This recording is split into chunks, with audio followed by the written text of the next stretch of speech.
la faible réaction des marchés financiers, on aurait pu imaginer une réaction un petit peu qui irait dans le même sens de tous les actifs, au moins sur l'effet surprise avant peut-être de se reprendre. On n'a même pas eu ça à l'ouverture des marchés européens ou américains lundi en séance, et on a en revanche eu tout de suite des trades sur le pétrole ou sur les valeurs de défense. Comment est-ce qu'on explique? Est-ce que on est vacciné sur les marchés financiers contre le risque géopolitique, Olivier Ringard?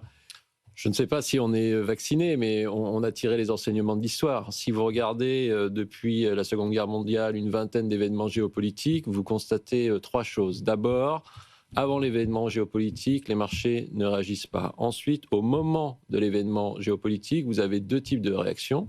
L'une où les investisseurs ne réagissent pas du tout, l'autre où les investisseurs réagissent et on a un mouvement de correction à la baisse des actifs risqués.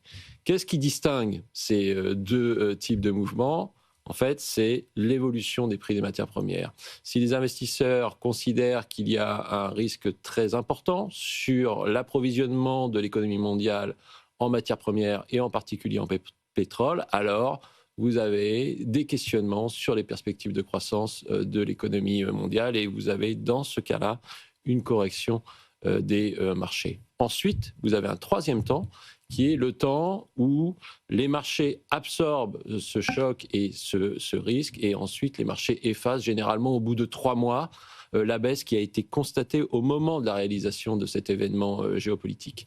Dans le cas qui nous intéresse ici, le Venezuela, on sait que le Venezuela aujourd'hui ne produit pas beaucoup de pétrole, c'est un peu moins de 1 million de barils jour de production. Mais les réserves sont énormes. Mais les réserves sont énormes, mais la conséquence potentielle sur l'offre à court terme, en fait, est nulle.